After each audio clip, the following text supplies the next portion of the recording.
Bismillahirrahmanirrahim. Assalamualaikum warahmatullahi wabarakatuh.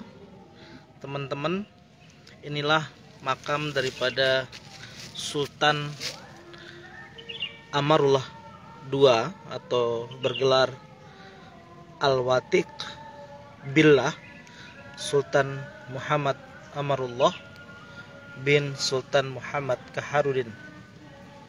Beliau adalah Raja Sumbawa yang paling lama bertahta di Kesultanan Sumbawa. Hampir 50 tahun beliau bertahta. Ini kalau kita lihat, ini ukiran semua. Ukiran-ukiran indah, namun banyak yang sudah termakan oleh usia. Sultan Muhammad Amarullah II, beliau hujan. Saya sebenarnya mau menjelaskan tentang kuburan raja-raja Sumbawa. Yang sebelah sana adalah kuburan Dea Kuasa, bapaknya, atau Abdul Qadir Jailani Dea Kuasa, bapaknya Dea Malela.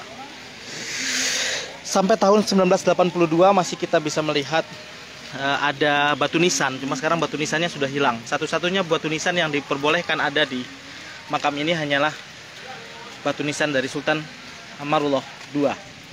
Terakhir batu nisan itu masih ada sampai tahun 1982. Sultan Amarullah II ini, Kesultanan Sumbawa sangat pesat kemajuannya, terutama di bidang perdagangan. Dia membeli kapal jenis Skoigat, atau orang Sumbawa menyebutnya Skonyar, yang kemudian diberi nama dengan kapal Mastora, sebagai kapal dagang Sumbawa yang berlabuh hingga ke Selat Malaka, bahkan sampai ke Laut Merah yang berada di Jeddah. Di kala beliaulah orang-orang Sumbawa dikirimkan ke Mekah untuk belajar ilmu agama, termasuk generasi kedua daripada orang yang dikirimkan oleh Sultan Amarullah II itu adalah Hadratus Syekh Zainuddin Al-Badawi At-Tepali. Syekh Zainuddin Tepali itu termasuk orang yang dikirimkan oleh beliau untuk bersekolah ke Mekah, sekaligus memiliki misi sebagai duta Kesultanan Sumbawa bagi Saudi. Belum ada Saudi Arabia saat itu. Itu masih di era Turki Utsmani. Demikian dengan orang-orang Sumbawa yang lain, ada banyak sekali yang di era Turki Utsmani yang menjadi ulama-ulama besar, tidak hanya di Istanbul tetapi juga di Haramain, Mekah dan Madinah. Sultan Amarullah II ini sebenarnya adalah keturunan Raja Banjar dan juga raja yang ada di Jeneponto, jadi Kalsel dan Makassar. Istri beliau adalah Lalaranti.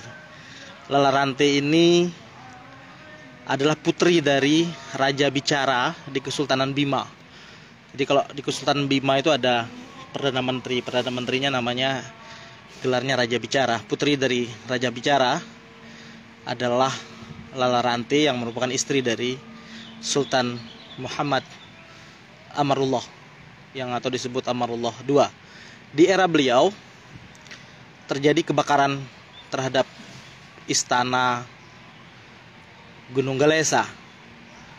Kebakaran besar, saat itu beliau sedang kembali dari Batavia dan sedang berada di Makassar. Dan yang ada di Sumbawa adalah anak beliau. Terjadi agak sedikit kekacauan di Sumbawa karena kebakaran istana Gunung Galesa itu sebagai pusat pemerintahan melahirkan korban jiwa dan harta yang sangat banyak.